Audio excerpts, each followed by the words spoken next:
El fenómeno de la tercera persona, la leyenda urbana que tomó vida real. Antes que nada, permíteme, querida audiencia, darte una breve introducción al respecto. El fenómeno de la tercera persona es una leyenda urbana / paranormal muy difundida entre exploradores, montañistas y personas que han vivido situaciones extremas. Consiste en la sensación de que una presencia invisible los acompaña y los guía cuando están completamente solos y en peligro. Las personas que lo experimentan aseguran que, cuando están al límite, perdidos, heridos, agotados o cerca de morir, sienten claramente que alguien más está con ellos. Esa tercera persona puede caminar junto a ellos, hablarles o darles instrucciones, darles calma o motivación para seguir y guiarlos hacia un lugar seguro. Lo extraño es que cuando logran salir del peligro, esa presencia desaparece y nunca encuentran a nadie. Algunos creen que es un mecanismo del cerebro para sobrevivir en situaciones extremas.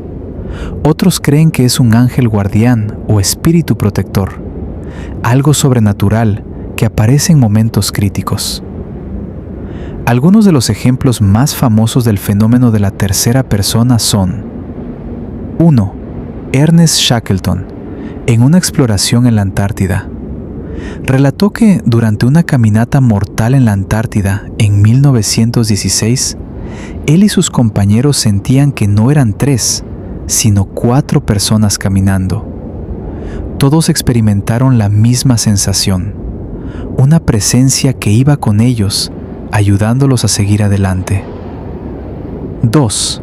Reinhold Messner, alpinista del Everest, dijo que, mientras descendía de una montaña en condiciones extremas, sentía claramente que alguien caminaba a su lado, como si fuera un compañero invisible. 3. Charles Lindbergh, aviador. Durante un vuelo muy largo y peligroso, afirmó que sentía varias presencias en la cabina que hablaban con él y lo ayudaban a mantenerse despierto. Pues bien, es así como nos adentraremos en esta historia de James, a quien su propia experiencia le dejó muy claro que esta leyenda urbana está muy lejos de ser solo una leyenda.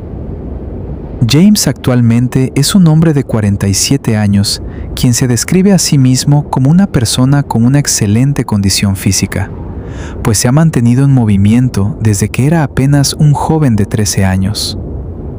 En enero del 2021, con la pandemia ya en su descenso, pero aún extremando precauciones, James decide realizar una salida para calmar un poco la ansiedad que esta pandemia le generó al mundo entero. El plan era realizar un poco de senderismo y quizás un poco de escalada en hielo por los glaciares, expedición que, según sus cálculos, no le tomarían más de un día. Esa mañana, después de conducir poco más de 1 hora, consiguió llegar al glaciar Portage, un hermoso lugar muy seguro para visitar si se hace a través de tours oficiales. Sin embargo, para James, quien había hecho esta travesía más de 20 veces solo, esto parecía un juego de niños. Así que al llegar por uno de los senderos cercanos, estacionó su vehículo y siguió el camino a pie. James caminó por un par de horas en algunas partes sobre el mismo hielo, a pesar de que en esa parte de Wisconsin los meses que presentan más bajas temperaturas son de diciembre a febrero. En ese año registró condiciones climáticas inusualmente cálidas. Por esta razón, el espesor del hielo en algunas zonas disminuyó considerablemente, haciendo caer a James a través del hielo al agua helada. James intentó en muchas ocasiones salir, sin embargo, cada que lo intentaba, el hielo volvía a romperse. Después de un rato, solo se recargó con los brazos sobre el hielo, con el resto del cuerpo en el lago gélido. Desesperado por esta situación, solo podía pensar en que nadie sabía a dónde había ido. No sabrían siquiera dónde comenzar a buscarlo. Él recuerda sentirse profundamente agotado y cerrar los ojos por el cansancio. De repente alguien le dijo, «James», y pudo sentir cómo lo jalaron de un brazo, y ahí perdió el conocimiento. Cuando despertó, estaba a la orilla del lago. La oscuridad había caído, pues en ese lugar el sol se pone entre 3 y 4 de la tarde. Su reloj inteligente aún funcionaba. Eran pasadas las 7 de la tarde. Él moría de frío. Su ropa estaba empapada. Sacó de la mochila que aún colgaba de su espalda un emparedado y un puño de nueces, pues sabía que en esa situación comer es imprescindible.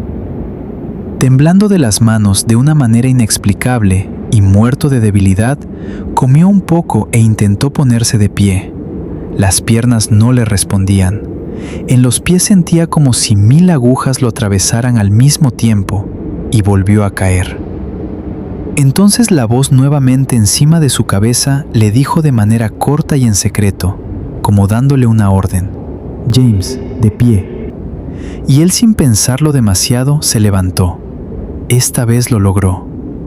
Quiso ver hacia dónde caminar, pero a pesar de que había una luz nocturna muy nítida, él, aturdido, no tenía ni la menor idea de hacia dónde debía ir.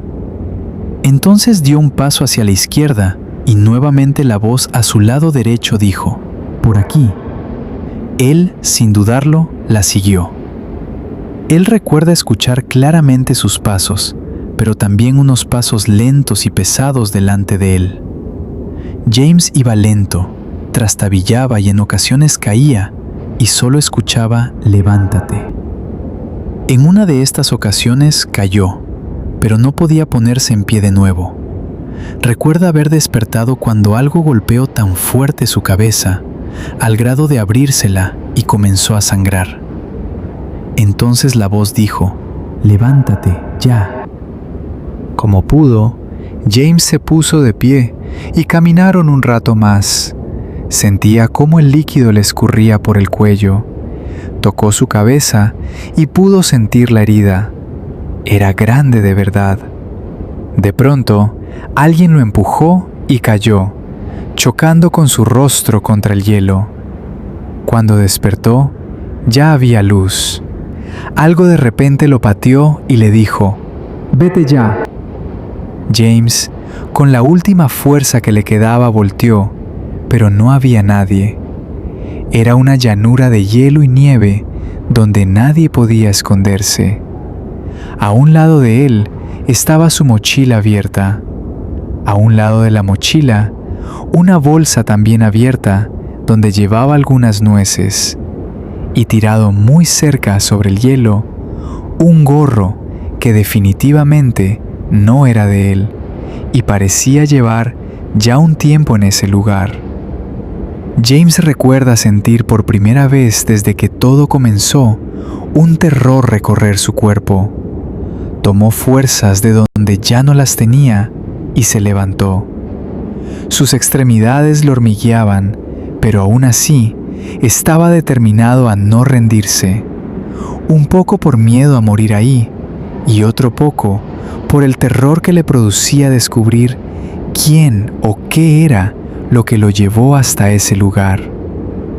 Caminó un poco hacia la orilla del hielo y encontró sus huellas sobre la nieve, y solo un par de huellas que evidentemente no eran de él. Eran unos pies muy delgados y por mucho más largos que los de James. Además, no usaba zapatos. Después de ver esto, no quiso averiguar más. Tomó sus cosas y comenzó a caminar en el sentido en que iban sus huellas. Después de algún rato caminando, encontró un puesto de vigilancia, donde 2 oficiales que llegaban en motos le brindaron auxilio. Le dieron una bebida caliente y fue cuando descubrieron que estaba aproximadamente a 80 kilómetros de distancia de donde debería estar realmente.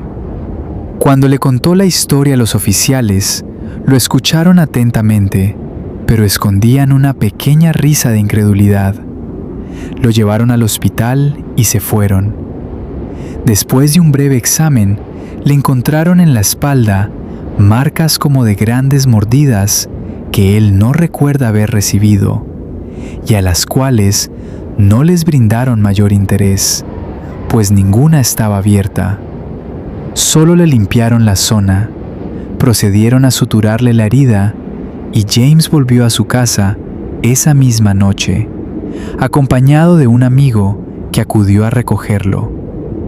Pero ya no quiso compartir con él ni con nadie más su historia. James nos dice que recuerda esta experiencia con mucho miedo, pues no sabe con quién estuvo esa noche, que una sensación confusa lo invade, pues esa persona que lo acompañaba sabía su nombre, que de cierta manera lo ayudó, pero también lo golpeó de una manera muy salvaje y muy posiblemente lo mordió. Dice que no sabe qué hubiera ocurrido si esos rayos de luz no hubieran aparecido, ni cómo hubiera terminado su historia, pues no sabe exactamente hacia dónde se dirigían antes de ese bendito amanecer.